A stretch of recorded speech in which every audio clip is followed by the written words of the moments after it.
Alors, donc on a exorcisme triangulaire, on a un sorcier qui attaque une victime. La victime va accumuler progressivement, parce que le principe de l'accumulation, c'est le grand principe magique ou religieux. C'est toujours des phénomènes d'accumulation. La victime accumule les énergies négatives du sorcier.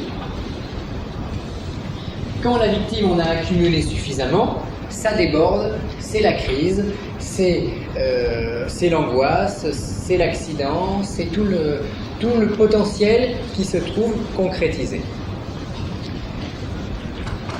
L'exorcisme triangulaire consiste à créer un leurre. On crée un leurre, une victime de substitution, qui va en fait permettre à la victime de se débarrasser des énergies négatives sur ce leurre, sur cette, on va pas dire cette victime de substitution, mais cette cible secondaire. On va s'arranger pour que victime et leurre possèdent la même vibration énergétique. Dès cet instant-là, les mauvaises énergies du sorcier accumulées sur la victime vont se vider progressivement sur le leurre. Un petit peu comme on va vider une baignoire en tirant la bombe. Comment les vibrations de la victime et de leurre? On parle juste du principe, là, j'irai. Après, c'est tout un tas de détails techniques. C'est une autre histoire, je dirais. Donc, la victime va se vider de ses énergies négatives sur le leurre. Ce qui va se passer ensuite, c'est ceci. Ça veut dire qu'on va avoir un sorcier qui croit, donc il n'attaque plus la victime, qui croit attaquer la victime, mais qui en fait va accumuler ses énergies négatives sur le leurre, donc sur la victime de substitution. Donc, on dévie, c'est comme une prise de judo, on ne va pas s'opposer à la force de l'adversaire, on utilise la force de l'adversaire en la piégeant d'une autre manière. Donc on la fait tourner, on la dévie. Et le sorcier ne se rend compte de rien, il va continuer à tirer à boulet rouge sur la victime. La victime, peu à peu, donc, se trouve déchargée du potentiel négatif accumulé et va se trouver hors du circuit énergétique.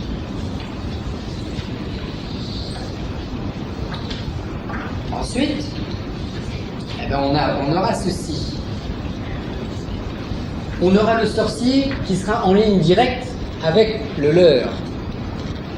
Et ce leurre, au bout d'un certain temps de charge,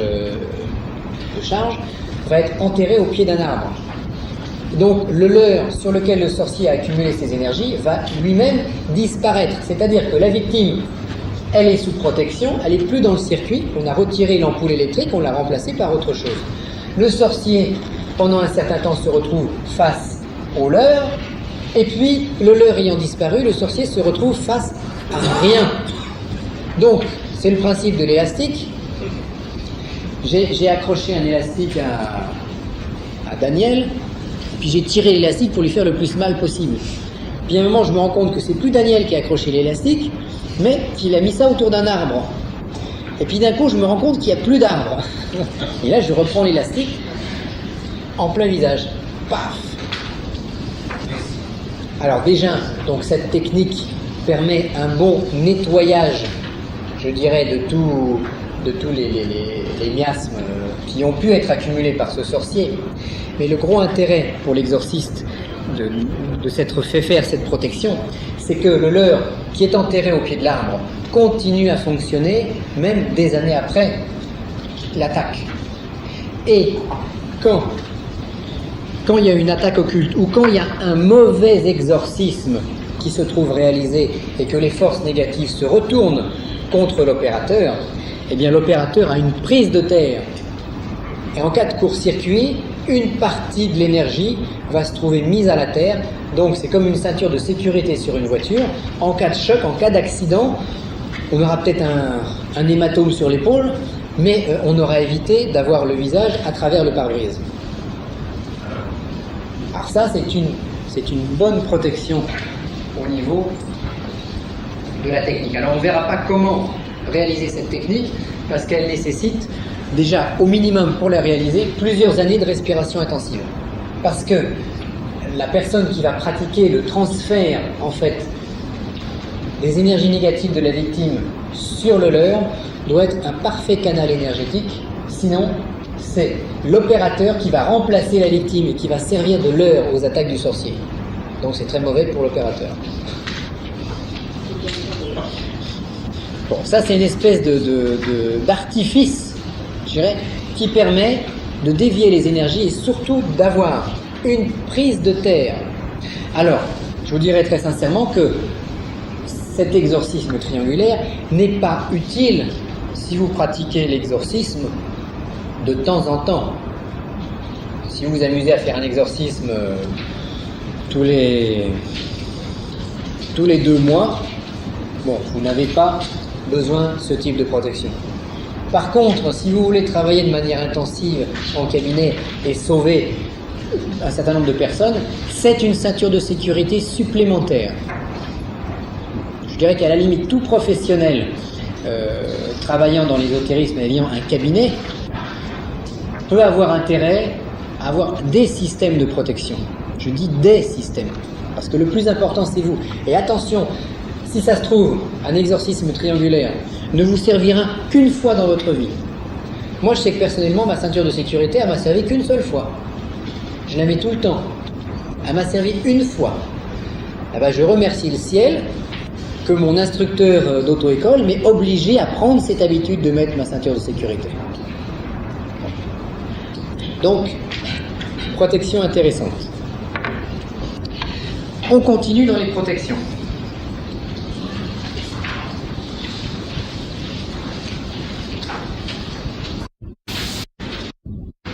Alors, les protections. Voilà. Alors, dans les protections, nous aurons en 4e place, je dirais les places sont par ordre d'importance.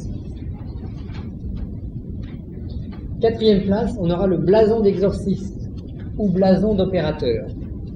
Bon. Ça c'est pareil, c'est plutôt réservé aux gens qui vont travailler professionnellement l'exorcisme. Tout le monde peut posséder, enfin tout le monde, on peut avoir son blason, bien entendu. Mais c'est plus intéressant, ce sera plus utile dans le cas d'une fonction d'exorciste. On verra après, dans le rituel, l'utilisation de ce blason. Alors le blason, qu'est-ce que c'est? C'est vous, en couleur, en dessin. C'est vous, sur le plan de l'héraldisme occulte, et non de l'héraldisme profane. Le blason, c'est votre nom dessiné. C'est vous, c'est vos qualités, et votre destin, c'est votre synthèse sous forme de dessin. Alors, pour avoir plus de visualisation de la chose, on va vous faire voir quelques blasons. Bon, alors ça c'est mon blason qui est sorti à l'imprimante, donc les couleurs sont pas tout à fait exactes. Ça donc c'est mon blason personnel épiscopal. Alors avec en son centre des armes parlantes, donc une symbolique très précise à comprendre et qui représente à la limite ma fonction sur ce plan-là. Ça c'est pas un blason, je dirais, d'exorciste, c'est le blason épiscopal. Alors pourquoi? Alors vous allez me dire pourquoi il y a un arc et des flèches. On voit pas souvent sur les blasons des évêques des arcs et des flèches. C'est un peu guerrier comme symbolique. Pourquoi un rouleau de papier dans un carré noir? Bon, ça c'est... Je vous répondrai pas, hein. Je vous pose la question. Bon, vous avez la crosse d'évêque, vous avez la mitre, vous avez la galette, et vous avez les pompons, je dirais les 1, 2, 3, 4, 5, 6, les 6 pompons classiques de chaque côté. C'est vrai qu'on peut y voir un peu le 36 aussi si on compte autrement. Alors ce blason me sert à moi de protection. C'est mon écu, c'est mon bouclier de protection quand je vais au combat. C'est mon bouclier de protection quand j'envoie, mettons, une lettre comme ça, ceux qui veulent tirer à boulet rouge sur le courrier que je vais envoyer, bon, pas vous bien entendu, mais d'autres, qui peuvent être plus ou moins bien intentionnés, bah, ils vont taper sur mon bouclier. Je préfère qu'ils tapent sur le bouclier que sur moi-même. Quand je vais faire un rituel d'exorcisme, je vais utiliser ce bouclier comme protection supplémentaire dans le rituel. Alors, je vous fais voir d'autres blasons.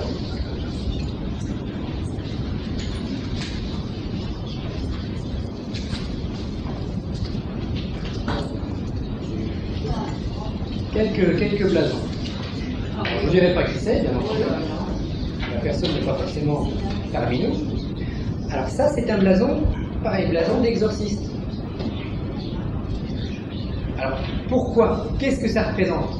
Ceux qui ont un peu travaillé le 36, ils vont dire, tiens, c'est amusant. On a un pentagramme au milieu. On a une fleur. Deux pentagrammes. Trois. Une belle fleur. Il est piquant. Qu'est-ce qu'elle est belle, cette fleur-là, mais elle ne pas. Nous avons également dans ce blason les couleurs de la religion. Vous avez les prêtres, dans la religion catholique romaine, les prêtres qui sont en noir. Vous avez les évêques en violet. Vous avez en rouge les cardinaux. Et vous avez en or, en doré, le pape. Alors c'est un blason qui représente la personne, mais pas sur un plan, je dirais physique ou profane, mais sur un plan alchimique. C'est pour ça que ce sont des blasons qui sont très curieux dans leur dessin, dans leur façon de faire. En voilà un autre.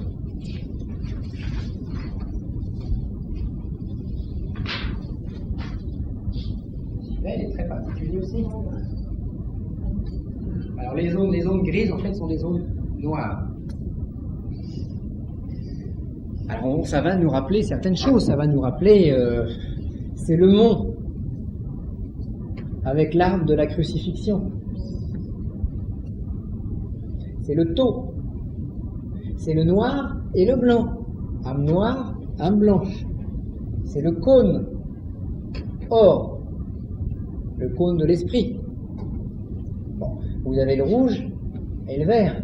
Je ne vais pas vous expliquer le blason, mais simplement je vous souligne quelques détails. Donc c'est un blason, pareil, opératif, qui signe la nature alchimique de la personne qui va le porter. Alors, nous connaissons, le problème pour obtenir un blason, c'est que nous connaissons personnellement une personne capable de réaliser un blason alchimique. Et à la limite, c'est pas parce que c'est un travail, c'est pas simplement, on va se dire, bon, moi j'aime bien le lion, alors je vais me dessiner un lion sur mon blason. Pas du tout comme ça que ça fonctionne. D'ailleurs, on est toujours surpris quand on reçoit son propre blason parce qu'on s'y attend jamais. C'est jamais ce qu'on pensait être. C'est soi-même sur le plan alchimique. Donc il faut arriver, je dirais par des travaux, par certains travaux spirituels, à aller jusqu'au plan où se situe votre blason pour le regarder et pouvoir ensuite le retranscrire sur un parchemin. Et non faire n'importe quoi ou quelque chose qui vous convienne ou qui vous plaise. Donc ça, c'est un blason alchimique. Alors après, quand vous recevez votre blason, il faut savoir pourquoi l'arbre il est rouge, pourquoi cette branche est verte, pourquoi il y a un cône, pourquoi il y a le tau, pourquoi il y a des flammes qui sont de cette nature, pourquoi le casque il est noir, etc.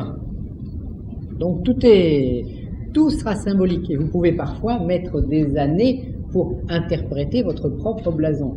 Mais c'est votre bouclier. C'est une sécurité supplémentaire au combat.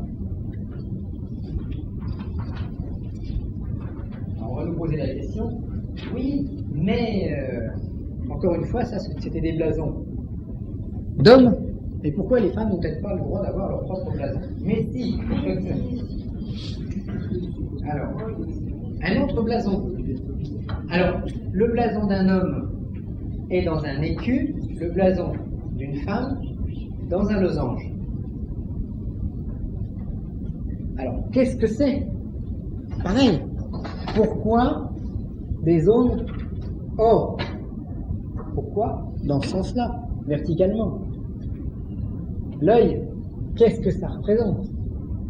Symboliquement, on a la boule et on a le trait. Donc à la limite, le trait spirituel, dirons-nous, est la sphère planétaire,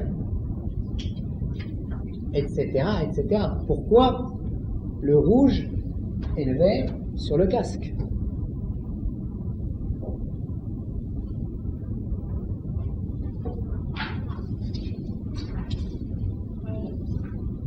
Alors, un autre blason féminin.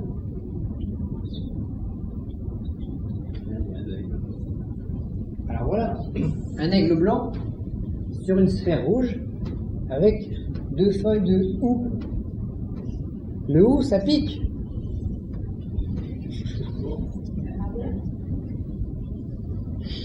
Donc vous avez des blasons qui seront plus guerriers, des blasons plus spirituels. Les natures sont différentes. Et comme vous le voyez, on a vu quelques blasons, là ça doit être le 3 ou 4e. Bon, la symbolique est totalement différente. On va dire que là, on peut avoir les couleurs de la Vierge, le bleu, le blanc. Alors ça, c'est un bouclier qui va permettre à la personne qui le possède de prendre les coups sur le bouclier et non directement sur la tête.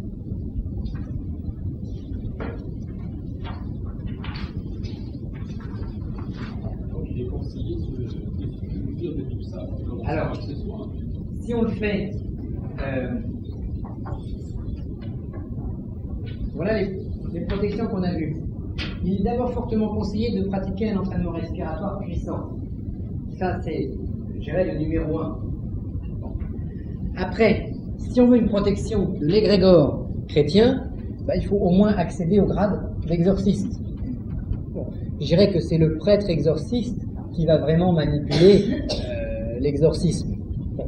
Mais au minimum, un sacrement d'exorciste. Mais ce n'est pas indispensable pour commencer lundi à pratiquer. Ok? Après, c'est en fonction de son désir personnel d'aller plus ou moins loin. Mais là, on voit l'exorcisme sous sa fonction religieuse et non le désenvoûtement sous sa fonction laïque. Le stage peut être utilisé sous forme purement laïque. Le rituel, donc on va voir cet après-midi, vous pouvez très bien l'utiliser en tant que laïque, donc en tant que baptisé réalisant une prière de délivrance. Et ce sera opérationnel si vous pratiquez l'entraînement. Donc vous avez, à la fin de ce stage, tous les éléments pour être efficace. Si vous voulez être plus efficace, c'est vrai qu'on peut aller plus loin.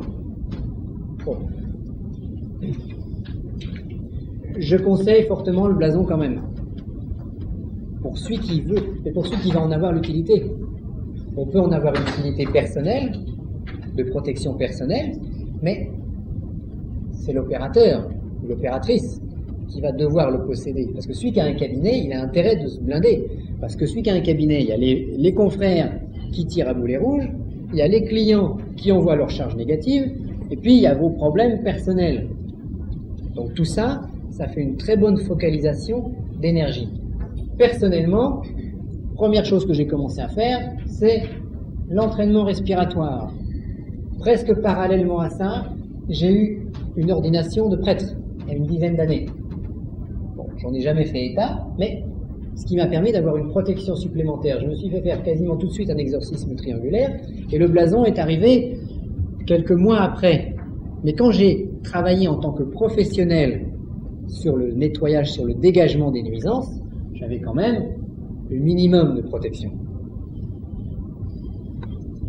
C'est conseillé, c'est non indispensable. Donc c'est pas...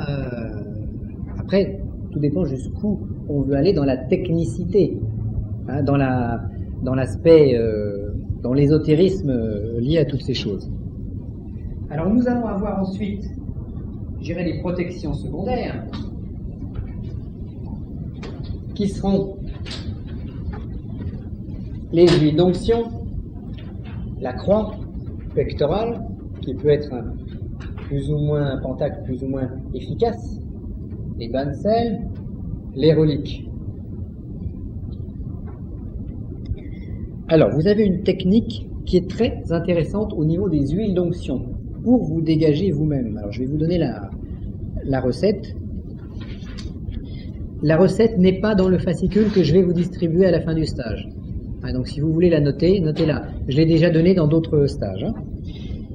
Il s'agit de l'huile de millepertuis. Alors, le millepertuis s'appelait au Moyen-Âge chasse-diable. C'était la plante chasse-diable. Et quand le millepertuis est sec, quand vous l'effritez entre vos doigts, vous avez une odeur d'encens qui s'en échappe.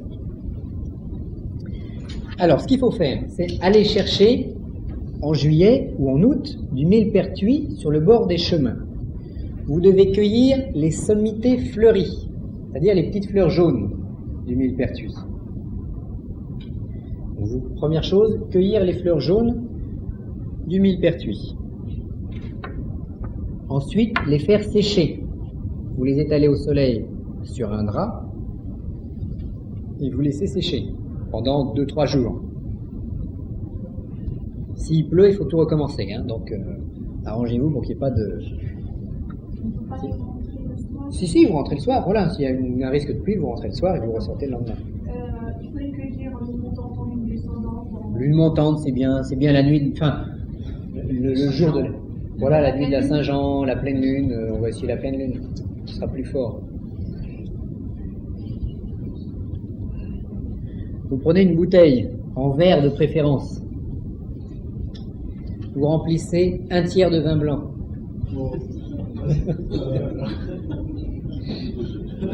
Ou de bon cognac, ou de bon armagnac. Armagnac, c'est l'art, armagnac ça vient de armagna, c'est l'art du feu. Les alchimistes, et l'armagnac était avant un élixir alchimique, avant d'être un alcool... Élixir alchimique, l'armagnac. Donc soit un bon vin blanc, un armagnac ou un cognac de qualité. Alors surtout pas d'alcool de la pharmacie, là, parce que là vous allez détruire. Donc 1/3, vous remplissez 1/3 d'alcool. Un autre tiers d'huile d'olive, de la meilleure qualité possible. 1/3 d'huile d'olive. 1/3 d'alcool, 1/3 d'huile d'olive. Et vous mettez dans votre bouteille, vous faites rentrer les sommités fleuries, sèches. Vous en mettez le plus possible. Donc vous remplissez avec les sommités fleuries sèches. Vous bouchez la bouteille, mais il ne faut pas la boucher hermétiquement parce que ça va chauffer, donc il va y avoir une expansion de ce qu'il y a à l'intérieur. Donc vous mettez un petit bouchon, vous mettez un bouchon non hermétique, je dirais. Ouais, un petit bouchon de liège non hermétique. Et vous mettez ça dans le jardin au soleil. Dans le jardin au soleil. Tous les jours, vous retournez votre bouteille. Vous la secouez un petit peu pour bien tout mélanger. Alors qu'est-ce qui va se passer? Alors vous laissez au soleil pendant minimum 28 jours. Donc 1, 2 ou 3 lunaisons. Vous laissez ça pendant 1, 2 ou 3 lunaisons. Alors le millepertuis, c'est déjà donc une énergie, une plante chasse-diable, et en plus vous allez la charger avec de l'énergie solaire. Alors, vous allez en faire une huile. Comment?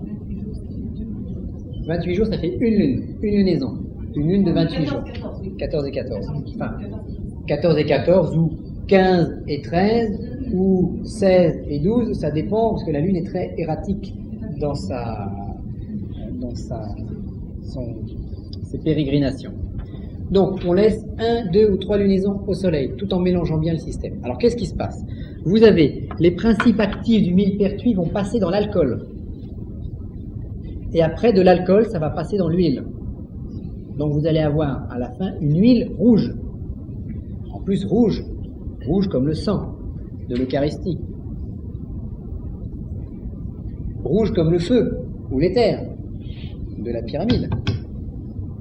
La quantité de millepertuis. On bourre la bouteille au maximum. De manière à avoir une concentration. Non, parce que le millepertuis va tomber dans les liquides. Ouais, mais il faut. On en met le plus possible. Jusqu'à temps que l'huile déborde avec l'électron. Presque. Peut-être pas jusqu'à temps qu'elle déborde, mais jusqu'à temps qu'elle se remplisse de sommités fleuries. Alors après, donc au bout des 3 mois, bah vous allez laisser décanter, enfin vous allez tout, à la limite tout sortir, hein, et vous allez récupérer l'huile. C'est l'huile rouge qu'il nous faut. Donc il va falloir, voilà, filtrer et par décantation séparer l'alcool de l'huile d'olive.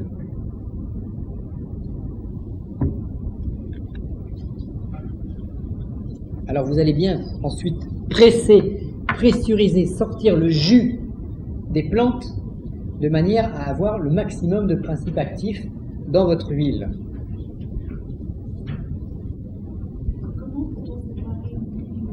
Par décantation, il y en a un qui flotte par rapport à l'autre. Voilà, bah c'est-à-dire vous mettez votre bouteille à l'envers. Quand vous allez vouloir tout sortir, vous allez mettre votre bouteille à l'envers. Vous allez avoir le phénomène de décantation. Et petit à petit, vous allez vider les principes les uns après les autres. Ça va vous faire un petit peu d'alchimie pratique. Bien. Une spagyrie pratique plutôt. Puisque ça, c'est de la spagyrie. On obtient donc une huile rouge. Quand vous allez avoir pris une charge négative sur vous, eh bien vous allez faire sur vous-même, je dirais, le rituel d'exorcisme, et vous allez vous oindre les plexus avec cette huile. Et en récitant à chaque onction le psaume 2, en latin. C'est un petit rituel d'auto-nettoyage. Mais comme vous pouvez difficilement vous auto-nettoyer, tout comme un chirurgien ne peut difficilement s'opérer lui-même, vous passez par un intermédiaire qui est l'huile, qui vous permettra de dégager vos propres chakras. C'est sûr, si on a quelqu'un à côté de soi, bah, c'est plus simple, on demande à l'autre de faire le... Comment ? On la oint sur les plexus, sur les chakras, donc coronal, frontal, c'est-à-dire que vous oignez quelques gouttes le coronal en récitant le psaume 2.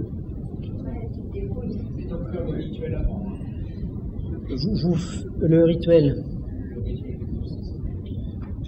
Non, je dirais non. On laisse le rituel d'exorcisme pour l'instant. On peut faire le rituel d'exorcisme. On peut tout. C'est comme un jeu de construction. On peut tout imbriquer les uns sur les autres. Le principal, ça va être de oindre le chakra coronal en récitant le psaume 2. Vous aurez le texte dans le fascicule. Hein. Ensuite, vous oignez le chakra frontal en récitant le psaume 2. Vous oignez le chakra de la gorge en récitant le psaume 2. Vous oignez le plexus cardiaque, donc la région du cœur, en récitant le psaume 2. Donc ça prend un certain temps, hein. Ça peut prendre une demi-heure, une demi-heure je pense. Tout en faisant les choses très calmement. Vous oignez le plexus solaire en récitant le psaume 2. Vous oignez le hara, donc 2 cm sous le nombril, en récitant le psaume 2. En descente. En général, libérer les chakras, les chakras principaux, c'est suffisant.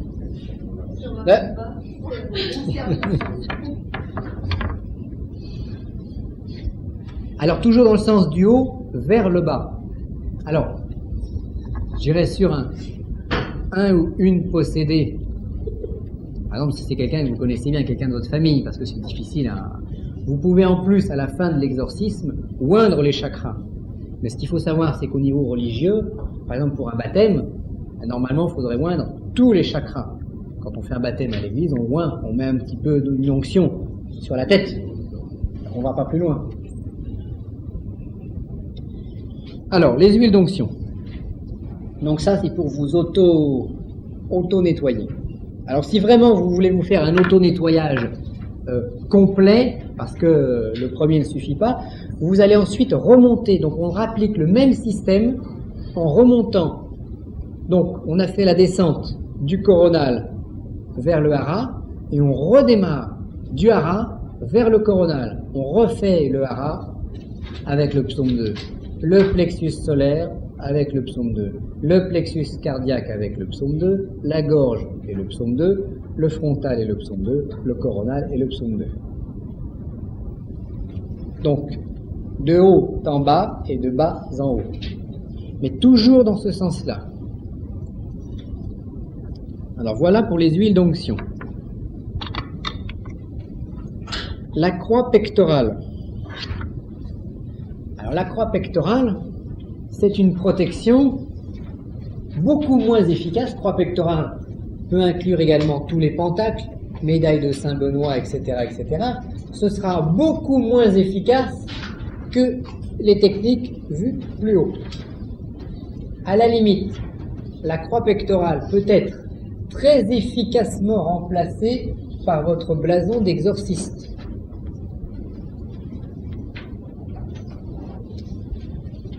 La croix pectorale, en fait, est un symbole religieux qui permet d'avoir un lien à l'égrégore, dès l'instant où vous êtes dans l'égrégore. Donc la croix pectorale sera plus efficace sur un exorciste que sur un baptisé. Et elle sera totalement inefficace sur un non baptisé. On ne chasse pas les démons comme dans les films avec le signe de la croix.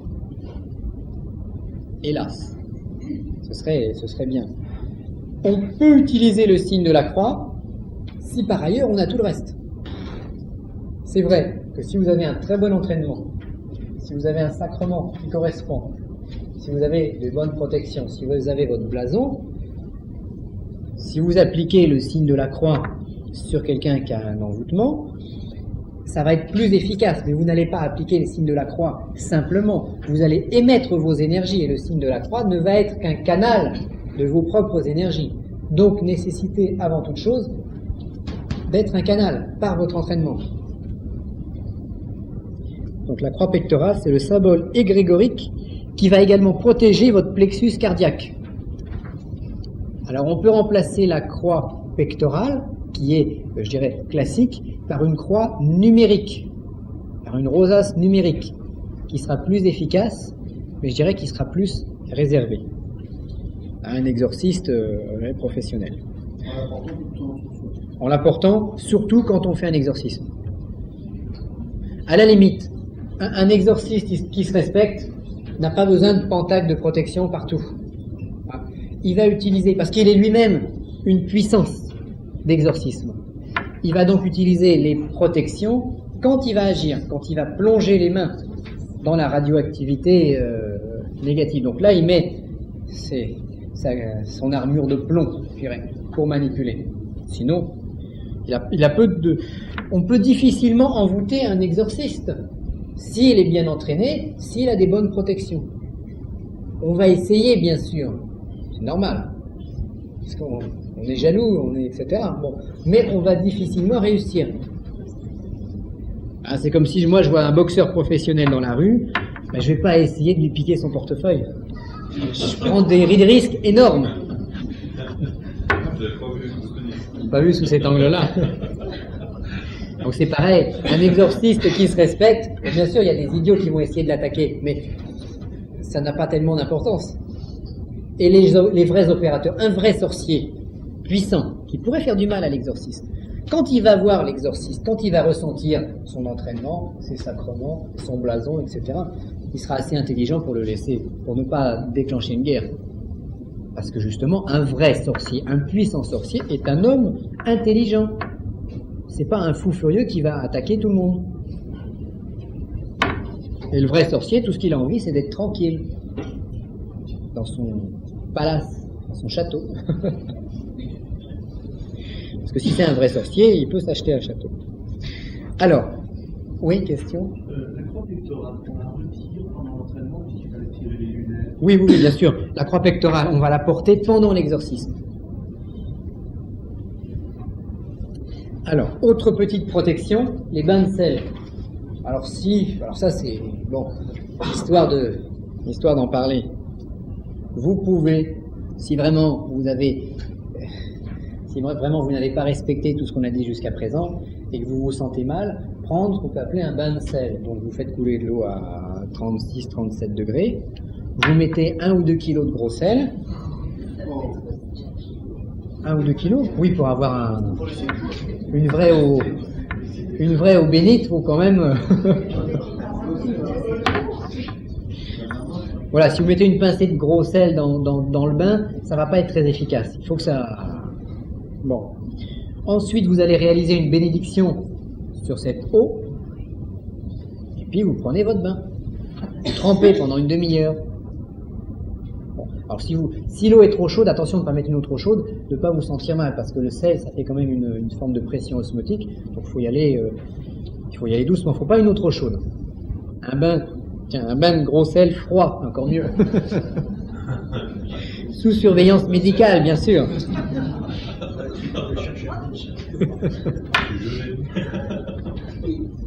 Le froid annule le magnétisme, donc si vous avez du magnétisme en trop, du magnétisme négatif, une douche froide, ça doit normalement couper un certain nombre de choses. De toute façon, après chaque client du magnétisme, il faut se laver les mains, mais sous l'eau froide, bien sûr, couper. Moi, c'est ce que je tout à fait. faire, sinon c'est dramatique. Ah bah oui.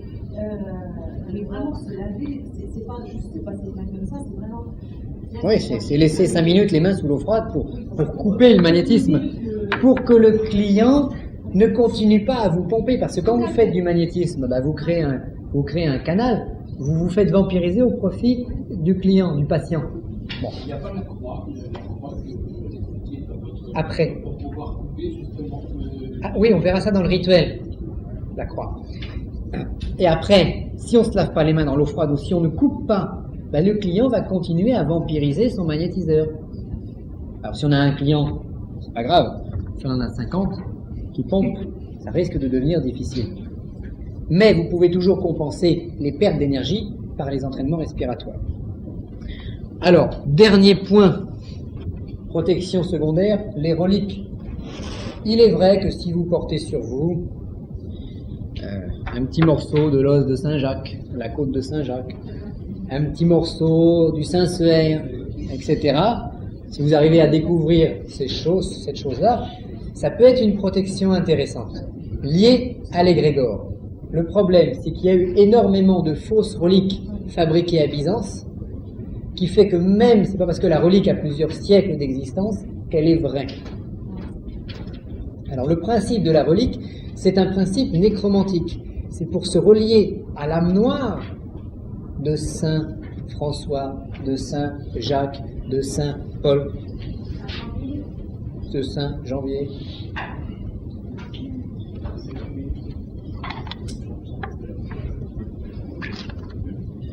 Donc, pour résumer, et puis après on pourra aller, il est 12h30, on va aller manger. Ouais.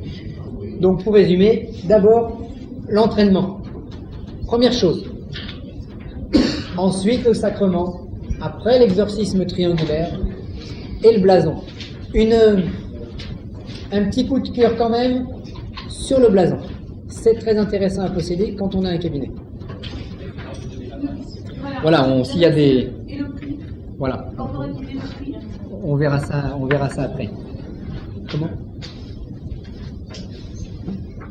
Bon, on va arrêter l'enregistrement pour là, donc on va reprendre cet après-midi à 14h. Vous n'avez qu'une heure et demie pour manger, hein.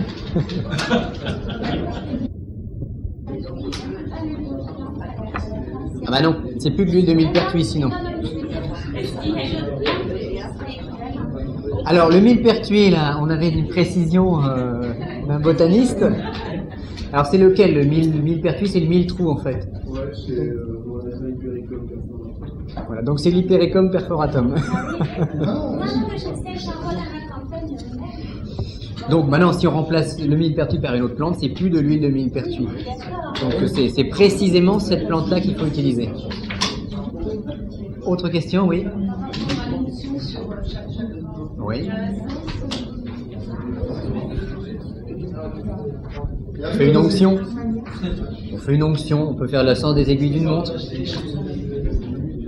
On peut faire des croix. C'est 3. Mais il faut masser un petit peu en fait le plexus. On masse le plexus tout en récitant le psaume 2.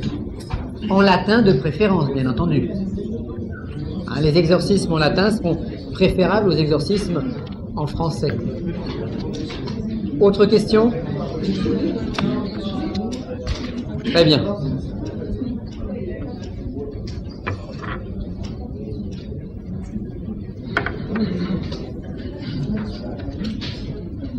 Alors, nous attaquons maintenant ce qu'on va appeler la délivrance.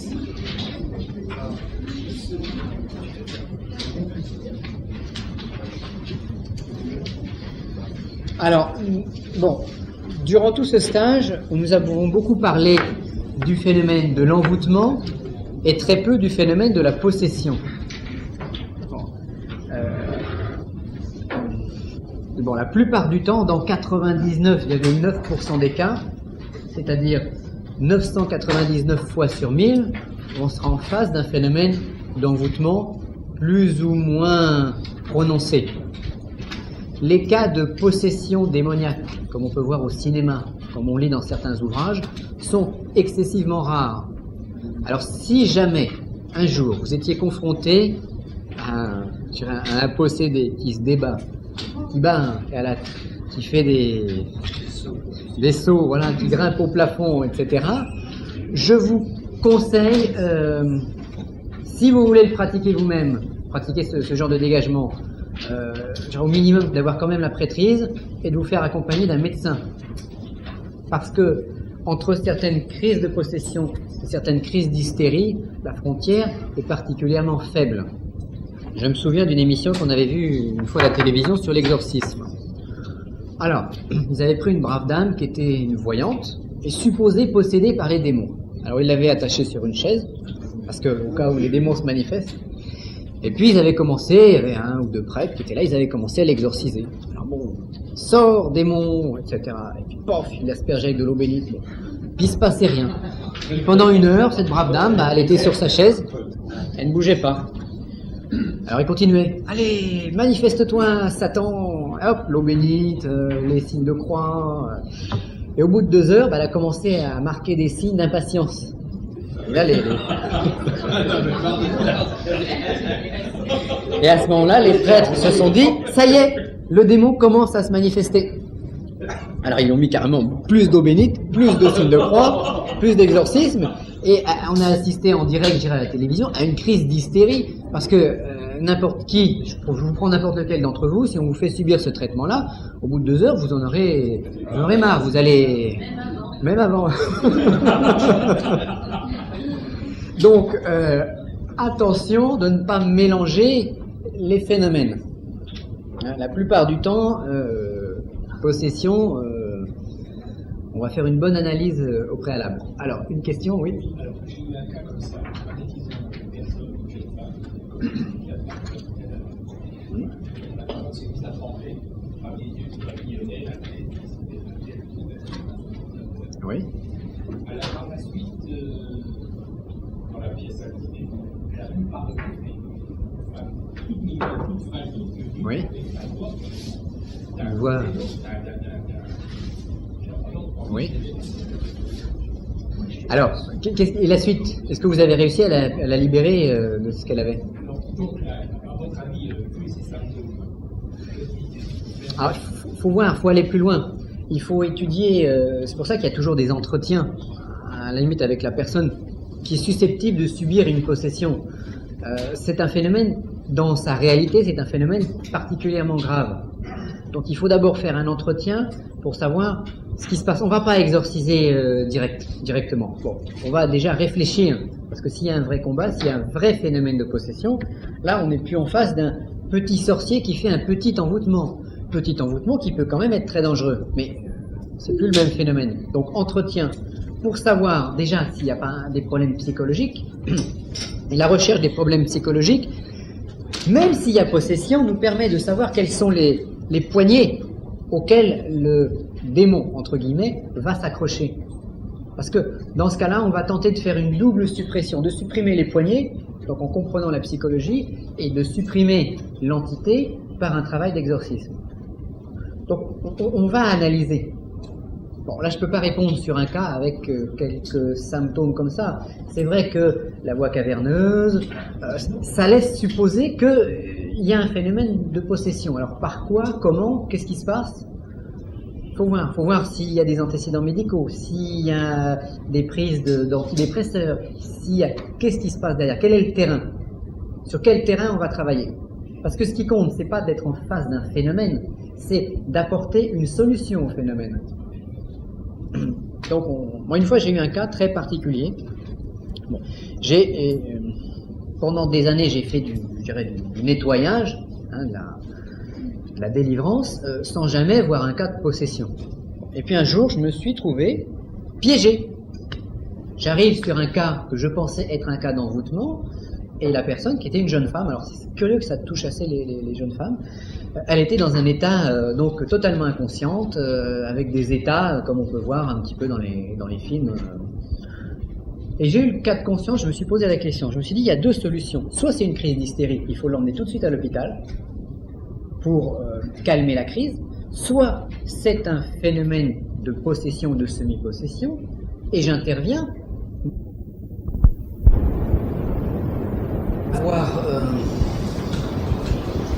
Essayer de ressentir au maximum ce qui allait se passer, j'ai pris le risque d'intervenir. Mais très très sincèrement, j'ai été à deux doigts de dire bon, maintenant on prend la voiture et puis on va aux urgences de l'hôpital.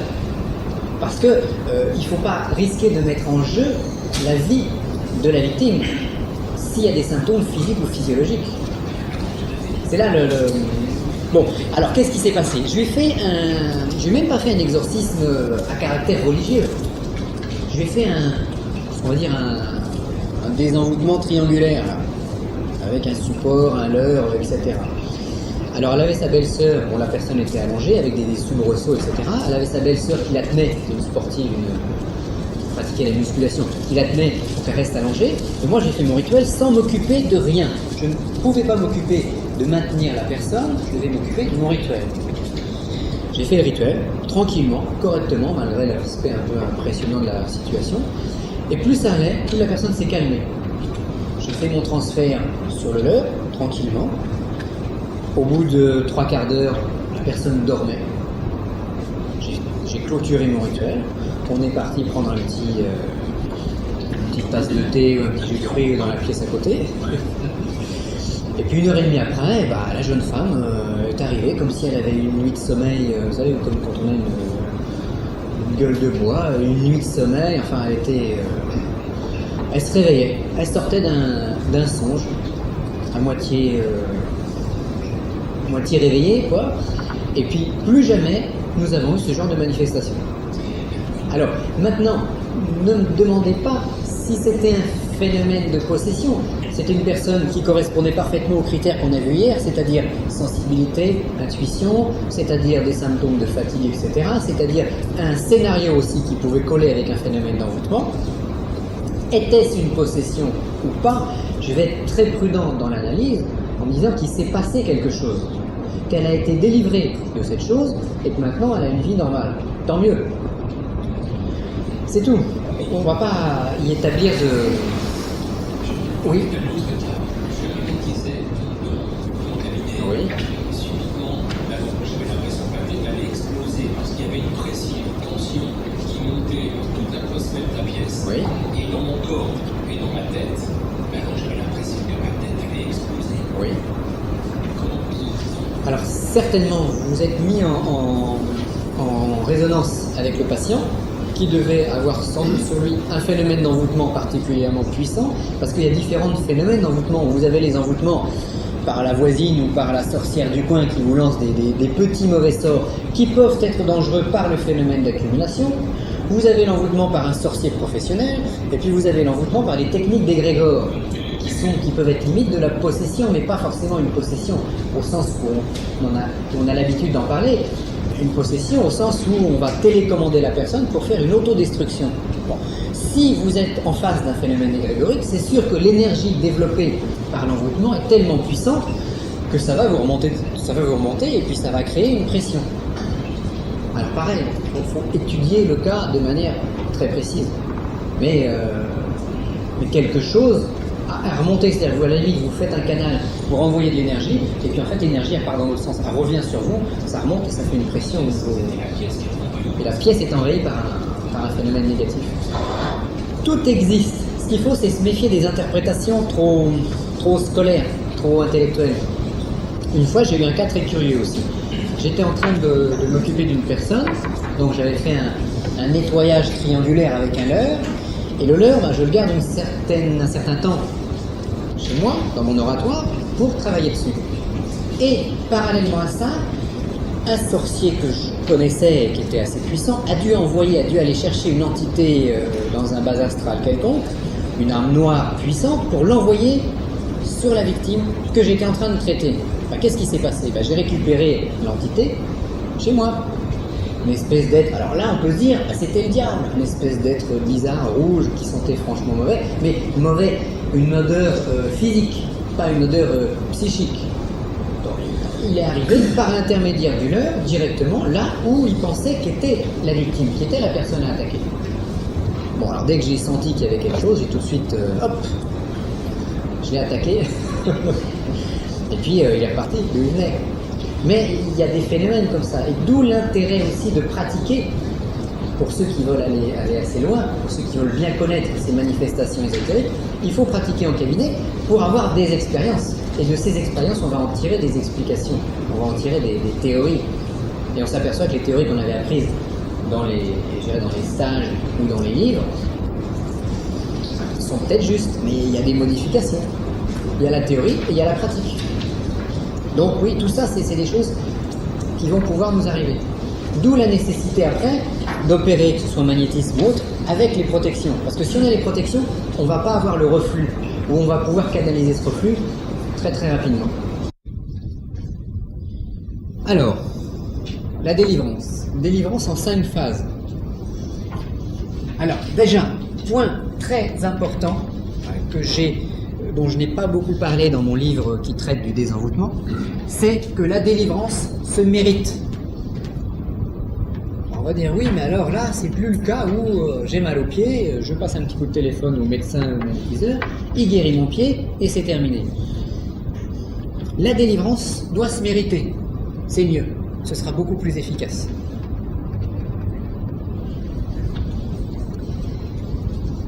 On parlait ce matin du phénomène de la transmission. Mettons un sacrement, on vous transmet une puissance. Si vous êtes un Graal, vous recevez cette force. Si vous êtes une passoire, la force va vous traverser et vous n'allez rien en retirer. Donc c'est pour ça que dans un cas d'exorcisme ou de délivrance laïque, il faut que la personne, la victime, comprenne qu'elle doit aussi mériter. Qu'à la limite, le prêtre, l'exorciste ou le magnétiseur ne va pas faire tout le travail, il va faire que la moitié du travail.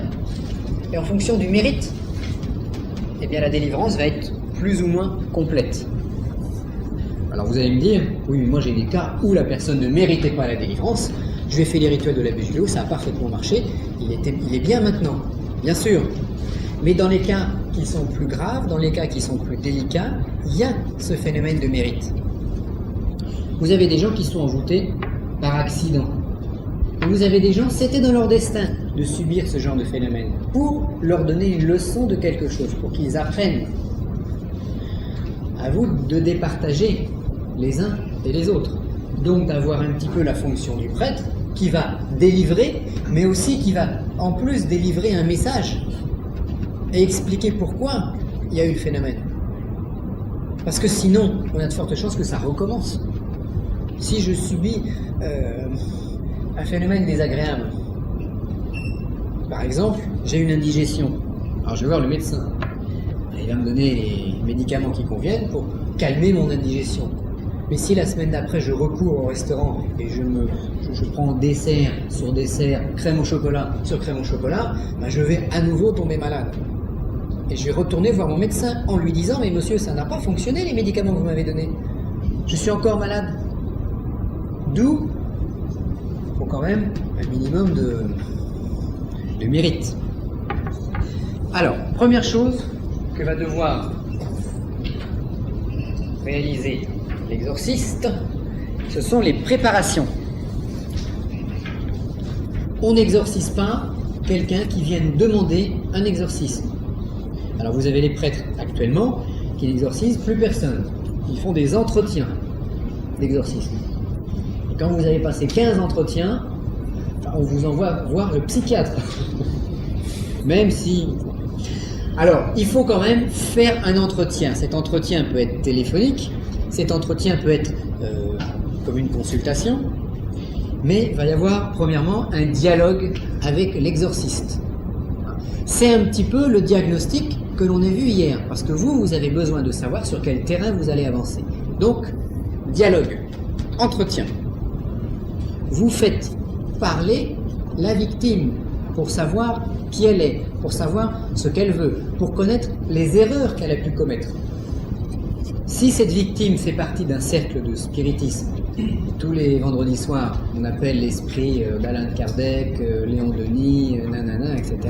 Bon, bah c'est sûr qu'il y aura des phénomènes de possession qui vont se manifester.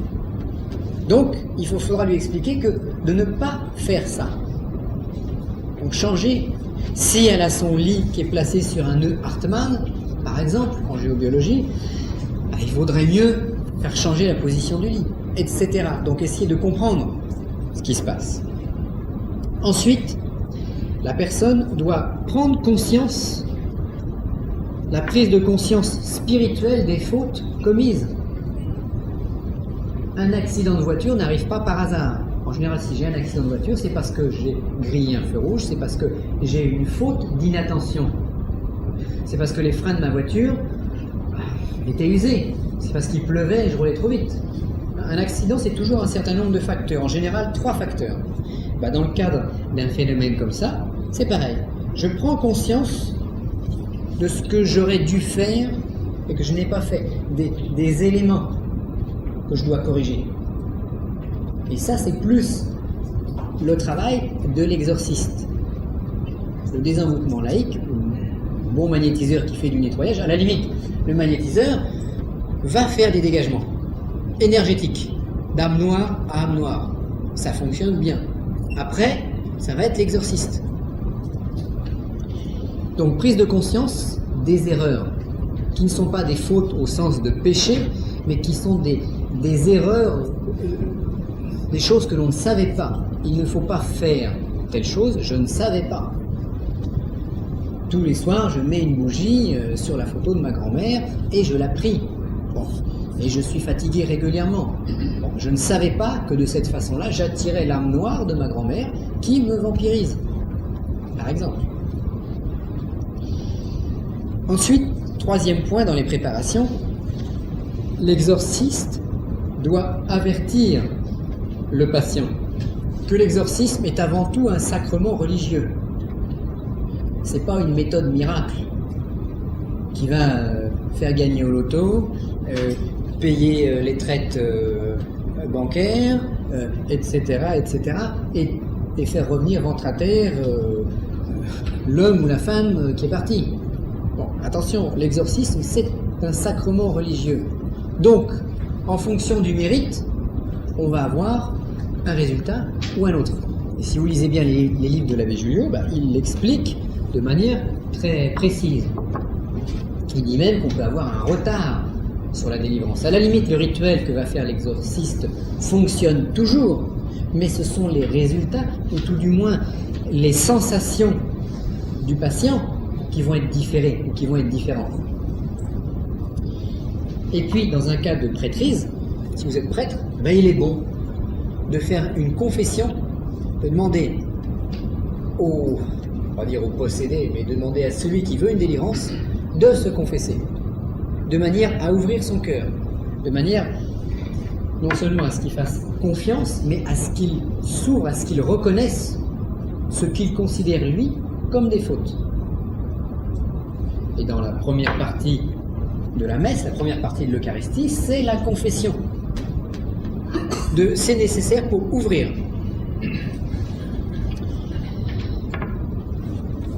Donc ça, ce sont les préparations. Alors, préparation également l'entraînement de l'exorcisme. Bon, on ne va pas vous le répéter, mais si vous n'avez pas un entraînement intensif, faites attention. Alors il y a deux possibilités. Soit vous avez un entraînement intensif journalier, vous pratiquez 2, 3 ou 4 entraînements respiratoires le matin, auquel cas vous n'avez pas à intensifier votre entraînement. Si vous n'avez pas d'entraînement, ou très peu, à ce moment-là, juste avant l'exorcisme, ou dans les 3 jours qui précèdent, vous allez intensifier votre entraînement pour vous charger d'un maximum d'énergie, de manière à avoir un minimum de choc en retour et un maximum d'efficacité. Parce qu'un exorcisme, pour contredire une idée très connue, un exorcisme doit être court, rapide et efficace. Dans les arts martiaux, en karaté par exemple, la philosophie c'est un coup, une vie. C'est-à-dire que le karatéka doit, en un seul coup de poing ou coup de pied, terrasser son adversaire. Et non se battre pendant une demi-heure avec lui. Parce qu'il va s'épuiser, évidemment. Bon, dans le cas d'un exorcisme, on va avoir la même philosophie. C'est une action qui doit être rapide, efficace, puissante. Mais on ne va pas faire éterniser l'exorcisme pendant des heures et des heures, comme on peut le voir sur cette brave dame qui était attachée sur sa chaise. Donc l'exorcisme, ça doit être fort et puissant. Alors, le rite d'exorcisme, on va le voir en détail tout à l'heure. Première partie, ça va être l'ouverture du rituel. C'est-à-dire, l'ouverture du rituel, ce sont des textes, des pratiques qui sont là pour préparer et l'opérateur et le patient. Donc pour changer de mode de pensée, pour changer de façon de faire. Il y aura toujours dans tout type de rituel une ouverture. Alors l'ouverture doit être toujours la même, parce que votre inconscient finit par s'habituer à ce modèle d'ouverture de rituel. Et ça veut dire que si vous faites l'ouverture, telle que le rituel qu'on va décrire tout à l'heure, si vous avez l'habitude d'ouvrir le rituel de cette manière-là, continuez. Parce que votre inconscient, dès que vous allez commencer à entonner les premières mesures du texte, votre inconscient va changer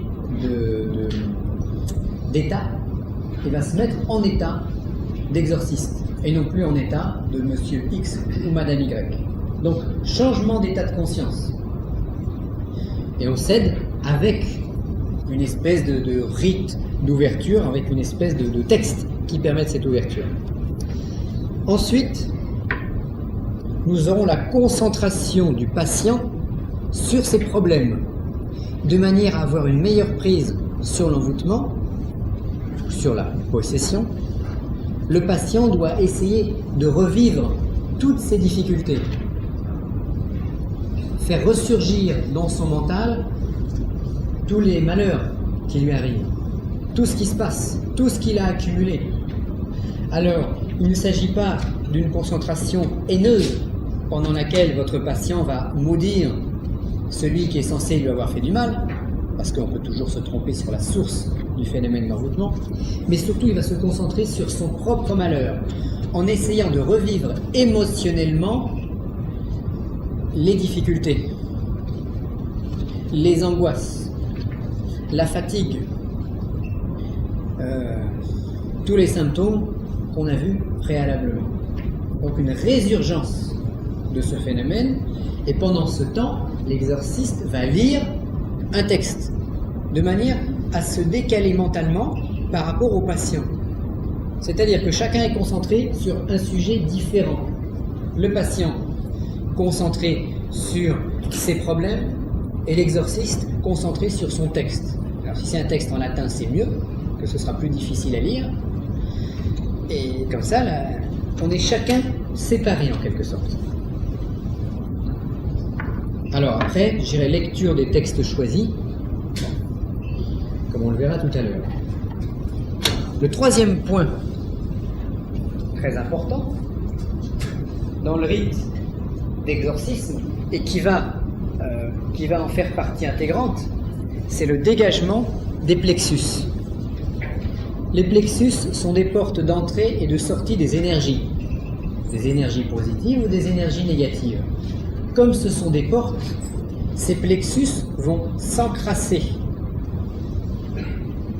Et c'est là que va se situer 90% de la charge négative. Alors c'est vrai que si j'ai mon plexus solaire encrassé d'énergie nuisible, je vais avoir des angoisses qui vont me prendre. Si j'ai le plexus cardiaque qui est attaqué, je dirais, qui est chargé d'énergie négative, ben, je vais avoir peut-être des pointes au niveau du cœur. Si j'ai le chakra de la gorge chargé, de la même façon, je vais avoir une angoisse qui va monter. Si j'ai le chakra du ventre attaqué, ben, je vais avoir mal au ventre, problème de digestion, etc. Donc, ça va se situer sur le plan des plexus, 90% du phénomène d'envoûtement. Donc en dégageant les plexus, on va dégager l'envoûtement. Alors que si on réalise un rite d'exorcisme simplement de manière générale, eh ben à la limite, on va augmenter la pression. Alors, les gens sensibles peuvent s'en rendre compte. On va augmenter la pression. Donc soit l'entité, soit l'envoûtement est suffisamment faible et il va être dégagé par ce moyen, soit il va rendre le patient encore plus malade. Parce que j'augmente le phénomène de pression. Donc dégagement des plexus nerveux, toujours de haut vers bas. Pourquoi de haut vers bas? Parce que Dieu crée toujours du haut vers le bas. Comme on l'a vu samedi matin, Dieu inexprimable, imprononçable, innommable, se crée un premier fils qui crée la Vierge universelle, qui va créer des bulles d'éther. Ces bulles d'éther vont créer du feu, de l'air, de l'eau, de la terre, du haut vers le bas. On répète, on va singer Dieu qui crée le monde. Donc, on commence par dégager le coronal, ensuite le frontal, la gorge, le cœur, le plexus solaire et le ventre. Et dans le cas d'une action, je dirais, en clientèle, ou dans le cas d'une action sur un individu, un patient, on s'arrête au hara. On ne travaille pas sur le plexus sexuel, parce que ça serait mal vu, surtout venant d'un exorciste, ou d'un prêtre exorciste. Et si c'est un envoûtement sexuel? Alors, bon, je dirais sur le plan de la déontologie, on va s'arrêter au ventre.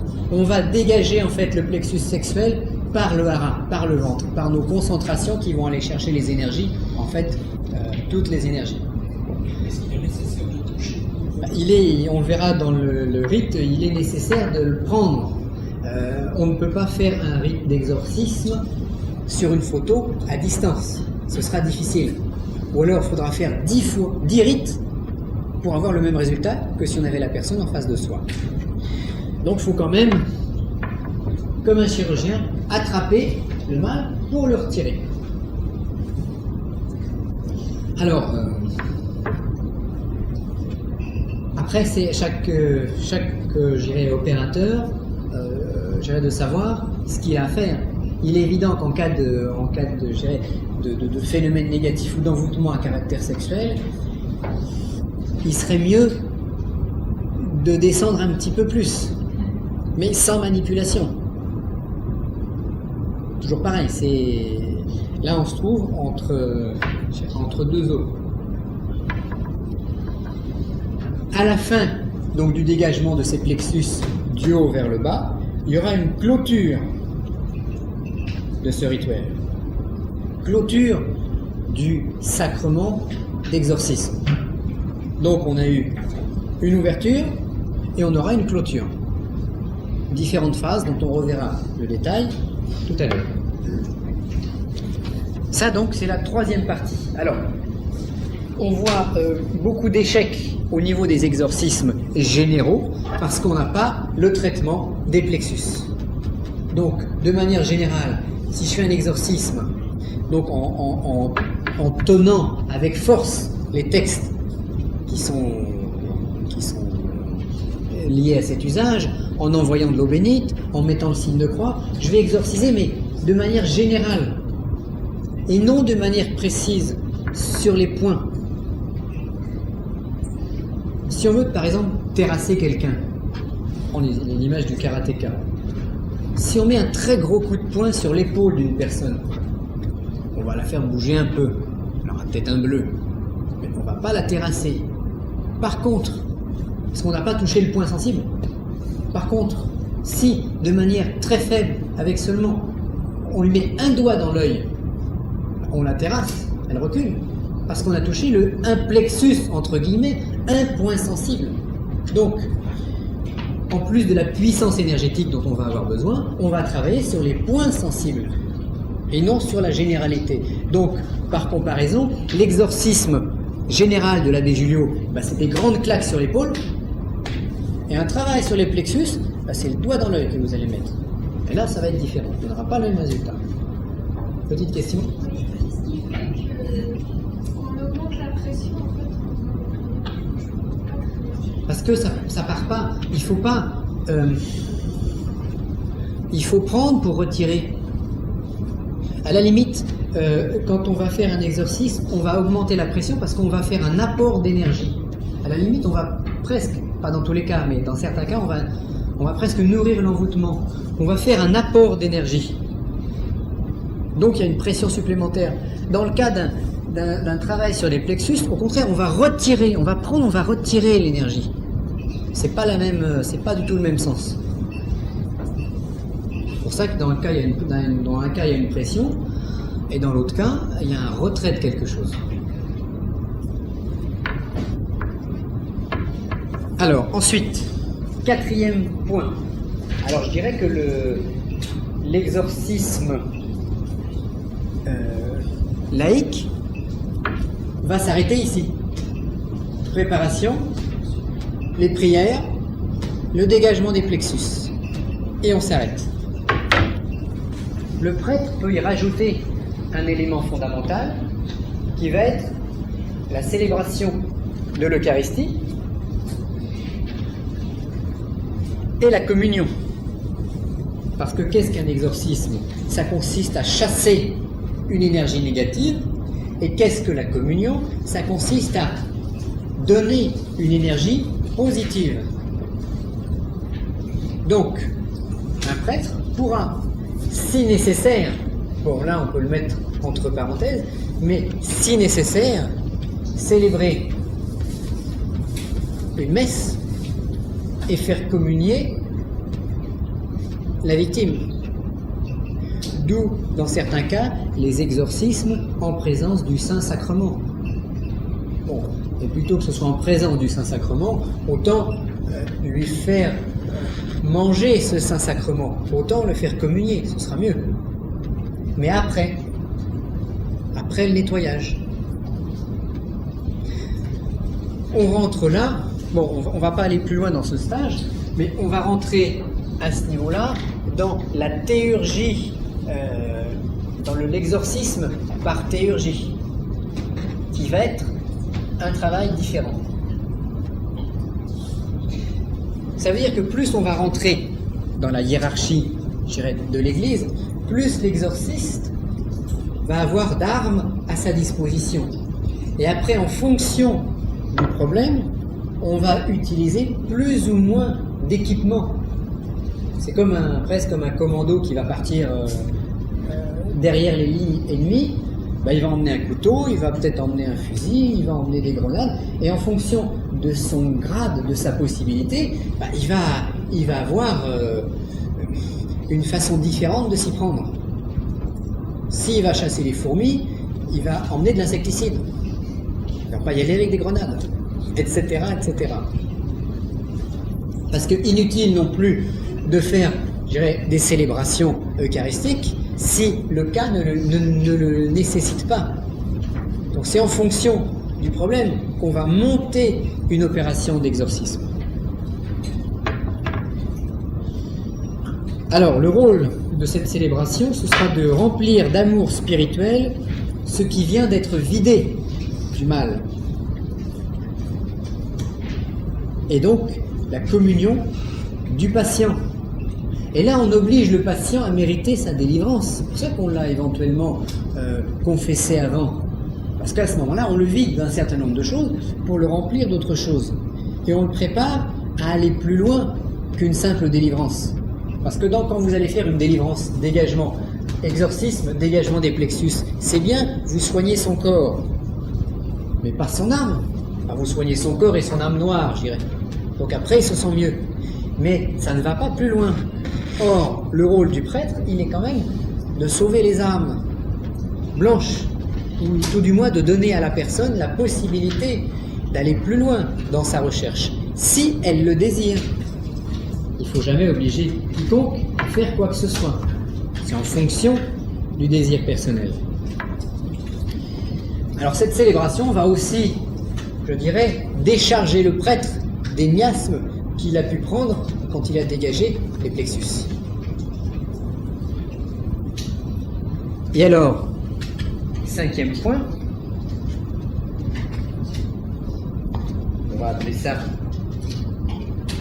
catéchèse, parce qu'on est dans un stage sur l'exorcisme, utilisons les mots religieux, c'est-à-dire il serait intéressant de faire un suivi spirituel, que l'épreuve de l'envoûtement, que l'épreuve de la semi-possession serve à quelque chose au patient, à la personne. Si ça n'a servi à rien, c'est bien, vous avez fait votre travail, vous avez fait une délivrance, mais vous n'avez pas fait votre travail personnel. Mais attention, votre vrai travail, qui sera plus dans la catéchèse, votre vrai travail peut être refusé par la personne. Donc, il faut qu'il y ait un double courant qui circule. Mais le but, il est là. Le but, c'est de sauver des âmes. Alors, on nous dit ça de manière pastorale dans la Bible, quand on explique que le berger, il va aller chercher, non pas les brebis du troupeau qui sont là, gardées, et qui sont dans le pâturage, mais il va essayer d'aller chercher la brebis égarée. Et c'est quoi aller chercher la brebis égarée? Dans notre langage plus métaphysique, c'est d'enclencher, de tenter d'enclencher chez la personne, ou tout du moins de proposer une évolution spirituelle. Et là, vous pouvez peut-être lui sauver son âme. Vous sauvez la vôtre, parce que vous serez obligé de travailler, et vous sauvez la sienne. Et ça, c'est le rôle du prêtre, c'est le rôle du chrétien. C'est pareil, ça va permettre, ce suivi spirituel, de réaliser une délivrance plus stable. Pour mériter une délivrance stable, il est bon de retrouver la foi. Mais attention, pas la foi du charbonnier qui croit sans comprendre. N'oublions pas qu'aujourd'hui, nous devons croire, mais savoir pourquoi. À la limite, il s'agit d'une foi qui sera totalement différente. Travail sur le cœur et l'esprit, la compréhension et l'amour, et pas que l'un ou que l'autre. Et le problème de l'ésotérisme, c'est qu'il y a beaucoup de gens qui sont dans le mental, c'est bien, ils ont plein de connaissances, mais ils ne les mettent jamais en application. Il y a beaucoup de gens qui sont dans le cardiaque ou dans la sensibilité, c'est bien, ils ressentent plein de choses, ils peuvent faire des choses sans comprendre ce qui se passe. Celui qui a le cœur, il doit développer l'esprit, celui qui a l'esprit, il doit développer le cœur. Donc on doit toujours développer ce qui va nous manquer. Et c'est le plus dur, et c'est ce qu'on a le moins envie de travailler, puisque justement, c'est ce qui nous manque. Alors, le magnétiseur, qui a le cœur, je dirais, qui va être ouvert, lui, va travailler le magnétisme. Mais c'est pas le magnétisme qui va lui apporter sa plus grande force, c'est la métaphysique ou l'esprit, la compréhension des arcanes. Et puis celui qui est très intellectuel, très intelligent, en général, il va falloir qu'il arrive à descendre dans les plans plus bas pour faire descendre sa compréhension des plans spirituels jusque dans la matière, jusque dans la cellule, pour imiter Dieu. Parce que Dieu, il ne se contente pas d'une création spirituelle. Il enclenche sa création jusque dans la matière. Et la preuve, c'est qu'aujourd'hui, on a une table pour se poser, etc. Donc, comme je dois imiter Dieu, je vais faire descendre jusque dans la matière.